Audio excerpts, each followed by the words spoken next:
Hello and welcome. I'm Madhuri, an ISB alumna from the PGP class of 2018. Every Sunday, I publish helpful videos about academics, career, and self-development. So if you haven't subscribed to my channel yet, why not do that now? If you are an MBA aspirant, I'm sure that someone or the other must have said to you at some point in time that you need to have a good profile to get an admit from Premier B schools. But no one would have told you what they mean by the word profile.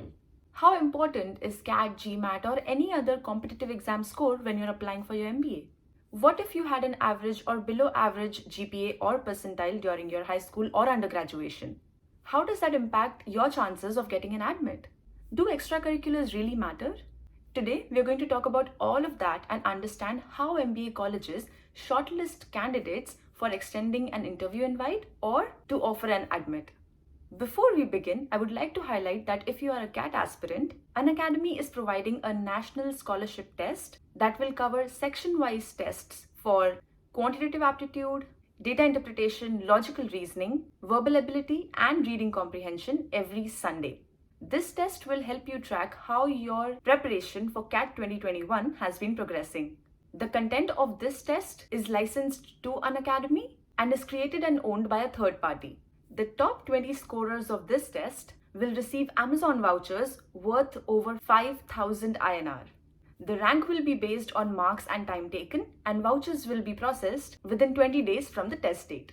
You can avail 10% discount on the test by using this referral code. I've mentioned it in the description box as well, so please feel free to copy paste from there. And now, let's get started.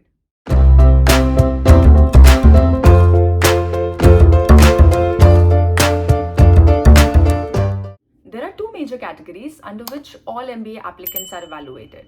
The first one is academics. This has anything and everything to do with how you performed on exams during school, undergraduation, or any of your competitive exams such as CAT and GMAT. With this, colleges basically test your capability to learn and implement concepts and evaluate how you fare in an academic setting. The second one is a bucket that comprises of your extracurriculars, awards and achievements, hobbies, personal and professional experiences, etc. Basically, anything to do with your personality and everything that makes you the individual that you are. Now, your profile, which everyone says that MBA colleges look at when evaluating your application, is nothing but a combination of these two categories.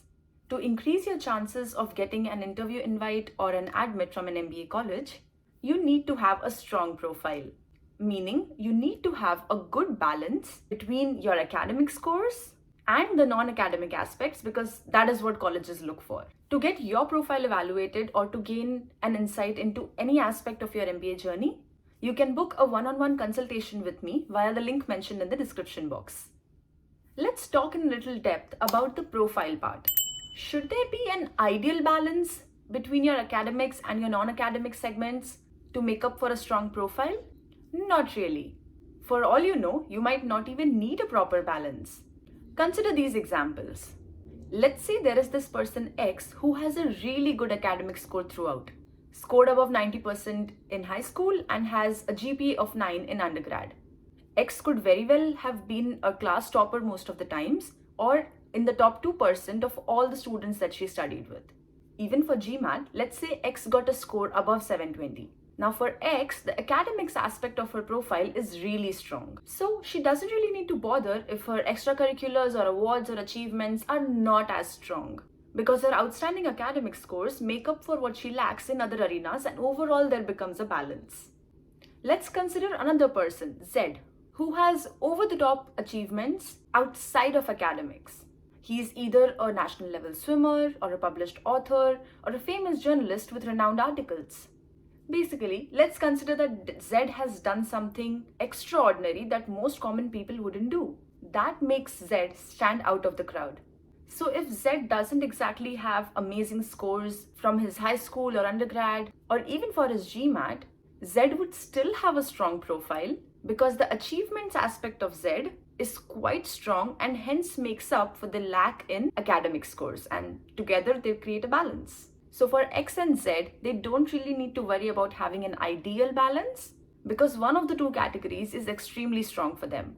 Now, you might say that these are extreme examples and they don't really apply to you. I agree with you. For most aspirants, either the academics or the non-academic segments, or sometimes even both, lie in the average zone, and that is why it becomes difficult for them to prove to universities that they deserve an admit.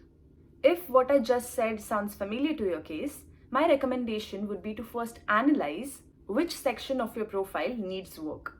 If you have average academic scores throughout school and college, you need to make up for it with a high GMAT score and an average level of extracurriculars as well. If you have a strong academic history or non-academic achievements, you can afford to not have a perfect 10 in the other segment. All in all, you need to find some way to balance out both the academics and the non-academics segment of your profile. So, how should you go about creating a strong profile? Academics is not something that can be worked upon at this stage because, let's face it, what's done during school days and college days is done. However, you can make up for it with a really high or even a decent GMAT score to increase your chances of getting shortlisted. For the non-academics segment, I often recommend to my students that you can focus on certain hobbies of yours to make something big out of it, or in some way showcase that you have that extra edge to your profile. Just to give you a basic example, let's say if you enjoy painting, you could create a short class version for your near and dear ones or people in your society or neighborhood and showcase that you are much more than academics as well. Having said that, each case is different. If you would like to get your profile evaluated or get an insight into how you can make your profile stronger for your MBA application, please reach out to me via the link mentioned in the description box. Hope this video helped you gain clarity about the MBA admission process. Let me know in the comment section. You can connect with me on Instagram and LinkedIn as well. The links are mentioned in the description box. Here's wishing you all the very best for your MBA journey. Thank you for watching.